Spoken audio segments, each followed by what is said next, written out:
देव नाम का व्यक्ति की शादी अरेंज मैरिज के तौर पर शालिनी से हुआ था। दोनों की शादी अरेंज मैरिज होने के कारण वे दोनों एक दूसरे को पहले से नहीं जानते थे। शादी के बाद दोनों एक दूसरे को जानने पहुंचाने का काम चालू हुआ। कुछ ही दिनों में दोनों एक दूसरे को अच्छी तरह से जल्दी पहचानने लगे थे। जब दोनों में अच्छी तरह से पहचान हुआ, दोनों एक दूसरे को समझने लगे थे, तो देव को लग रहा था कि उसे एक बेहतर ही पत्नी मिली है, क्योंकि उसे पूरी तरह से समझने के बाद उसे समझ में आ गया था कि लव मैरिज करना कोई जरूरी नहीं है, अरेंज मैरिज में भी अच्छी पत्नी मिल जाती है। दोनों की नई नई शादी हुई थी, इसी कारण से दोनों एक दूसरे को अच्छी तरह से समय देते थे।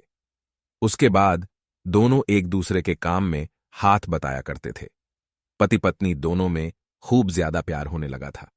अब उसकी पत्नी भी देव को समझ गया था और उसे किसी भी प्रकार का कोई काम या किसी प्रकार की कोई सामान जरूरत पड़ने से पहले ही उसकी पत्नी उसे के सामने हाजिर कर देते थे।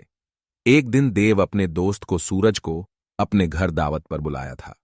देव और शालिनी के प्यार देखकर सूरज बोल उठाकर, तुमने तो अरेंज मैरिज की है, लेकिन तुम्हारी पत्नी बहुत अच्छी है, तुम्हारा बहुत ज्यादा ख्याल रखती है और तुम दोनों भी अच्छी तरह से अपना काम कर रहे हो। तुम्हारी पत्नी तो बहुत ज्यादा खूबसूरत है और हर काम में तुम्हारा बहुत ज्यादा ध्यान रखती है। तुम बहुत ज्यादा खुशकिस्मत होगी, तुम्हें अरेंज मैरिज होने के बावजूद भी तुम्हें इतनी अच्छी पत्नी मिली है। एक दिन देव अपनी पत्नी से कहता है कि तुम जाकर तैयार हो जाओ, हम लोग कहीं घूमने जाने वाले हैं। हम लोगों को शादी की होगी, इतना दिन हो गया है और बहुत सारे काम होने के कारण हमें टाइम भी नहीं मिला है घूमने के लिए। चलो वहां आज हम लोग घूमने के लिए कहीं चलते हैं। इतना सुनकर उसकी पत्नी शालिनी ने कहती है कि आपने तो बिल्कुल अच्छा कहा जी, बहुत दिनों से हम लोग कहीं घूमने नहीं गए। अच्छा हुआ आज आपने बोल दिया, हम लोगों का मन नहीं लग रहा था। चलो कहीं घूम कर आते हैं। दोनों एक कार में बैठकर घूमने के लिए निकल पड़ता है।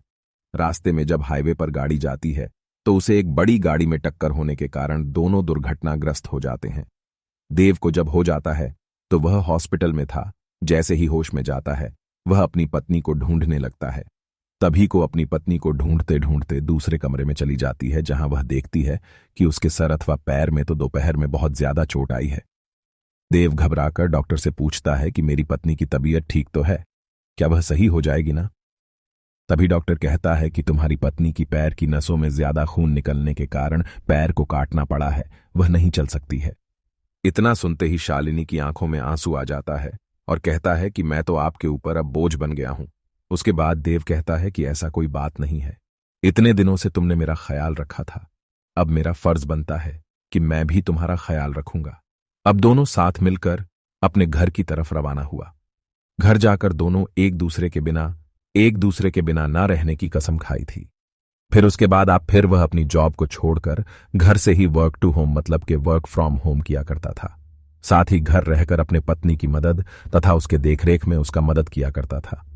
इसी तरह एक दिन फिर सूरज देव का दोस्त उसके घर आता है और कहता है कि तुम तो आप घर के काम करने लगे हो, तुम्हें बहुत अच्छा बिजनेसमैन हो, तुम अपनी जिंदगी क्यों बर्बाद कर रहे हो एक लड़के के कारण?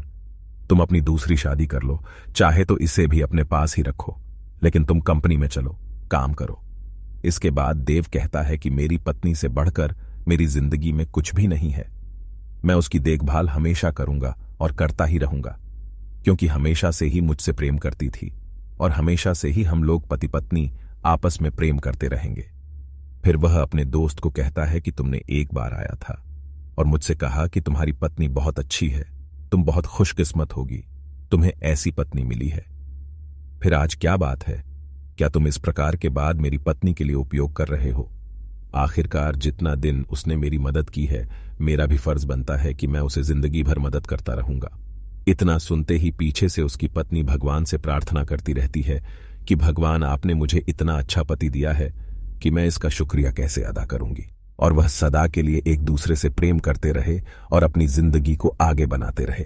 इसलिए मेरा मानना है कि पत्नी चाहे जैसे भी हो उसे कभी नहीं छोड़नी चाहिए, और पत्नी को कोई तकलीफ होती है उसका साथ देना चाहिए, ना कि उसके साथ छोड़ना चाहिए। ऐसी ही स्टोरी सुनने के लिए हमारे चैनल को सब्सक्राइब करें और हाँ, लाइक और शेयर करना ना भूले।